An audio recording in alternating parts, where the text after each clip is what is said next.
ہمیں اپنے معاشرے کے اندر یتیموں کا بھی خیال رکھنا چاہیے. یتیم بیچارے بے سہارا اور بے بسی کے عالم میں رہتے ہیں.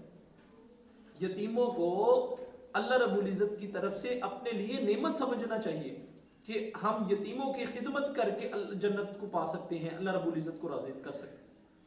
رسول اللہ صلی اللہ علیہ وسلم کی حدیث مبارکہ ہے, فرمایا رسول اللہ صلی اللہ علیہ وسلم نے کہ جو شخص کسی ایسے یتیم کی کفالت کرے, اس کی ضروریات کو پورا کرے, اس کو کھانا کھلائے کہ جس کے ماں باپ مسلمان تھے, اس شخص پر اللہ رب العزت جنت کو واجب کر دیتا. اس لیے یتیموں کا خیال رکھنا چاہیے. ایک شخص نے رسول اللہ صلی اللہ علیہ وسلم سے اپنے سخت دل ہونے کی شکایت کی کہ میرا دل بہت سخت ہے. آپ صلی اللہ علیہ وسلم نے ارشاد فرمایا کہ یتیم کے سر پر ہاتھ رکھا کر اور یتیموں کو کھانا کھلایا.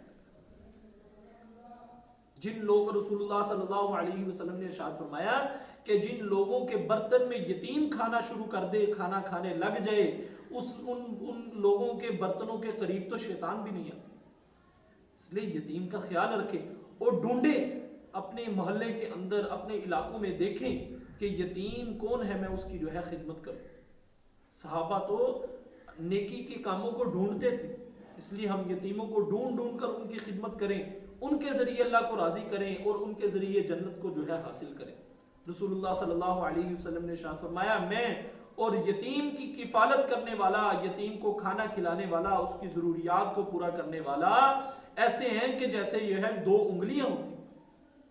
رسول اللہ صلی اللہ علیہ وسلم نے اتنی قربت کا اظہار فرمایا. اس لیے یتیم کو اپنا سمجھے, یتیم کی خدمت کرے, اس کو سہارا دے.